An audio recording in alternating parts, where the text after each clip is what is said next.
Well, good morning, Jonathan. Hi. Lovely to be here again, and it's quite remarkable, this building that we're in. Yeah. Here you are, an international award-winning architect in the middle of a field in Herefordshire. How did that happen?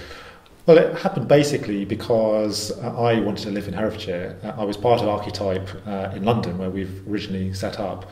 And many years ago, when my wife and I wanted to live in a more beautiful place and a nice place to bring up children, we decided we would set out on this big adventure to move out into Herefordshire and to see if we could make a go of it.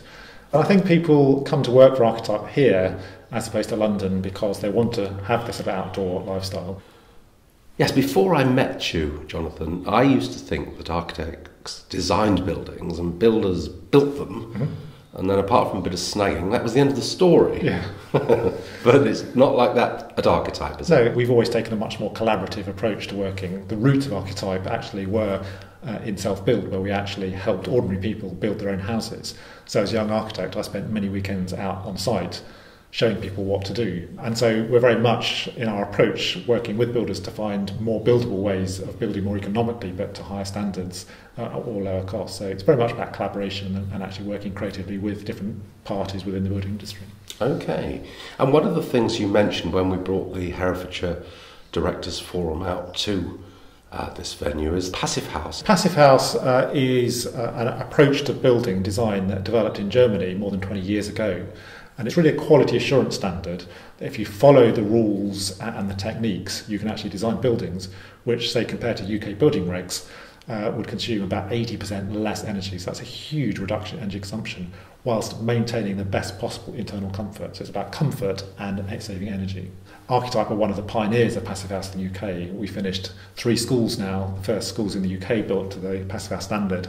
And across the whole country, we're now seeing a massive growth and interest. What about the economy?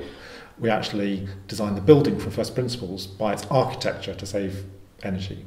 So really the building's doing all the hard work by its shape, its orientation, its fabric, its design, its form. And that doesn't need to cost anything extra. It's just about good design rather than relying on expensive add-ons. Building to the standard of Passive House has an incredibly quick payback. You can save the energy within a very few years, 3 to 5 years, that you might spend on extra insulation, and then have an incredible reduction in costs over the lifetime of the building. So it's actually very good economics to actually get it right at the beginning and save energy and money in the long term. Where did this passion come from? What caused it in the very first place? Yeah. Well, I think the things that have always driven my approach to work and therefore architecture and design is a passionate belief in the power and potential of good design to improve people's lives. And that can be anything from working with the school to actually create a building which actually enhances teaching and learning, where teachers feel inspired and children feel supported and inspired to learn and teach and discover in different ways. So the building itself can have a huge impact. I mean, we all spend most of our lives in buildings. And why shouldn't we live in great buildings that are beautiful, inspiring places to be, rather than boring, depressing, functional places to be? So I think architecture can transform lives.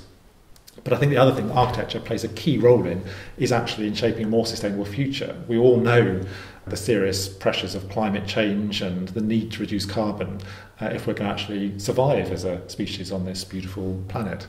Buildings use more than half of the energy that we use in the UK.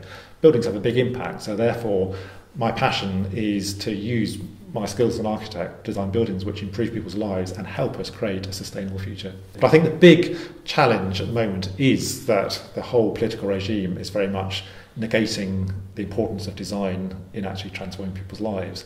We have to be economic in what we do, but actually we can use design to create opportunity and to help shape a more creative and sustainable future. Jonathan, thank you very much indeed for your time. You're welcome. Okay. Thank you.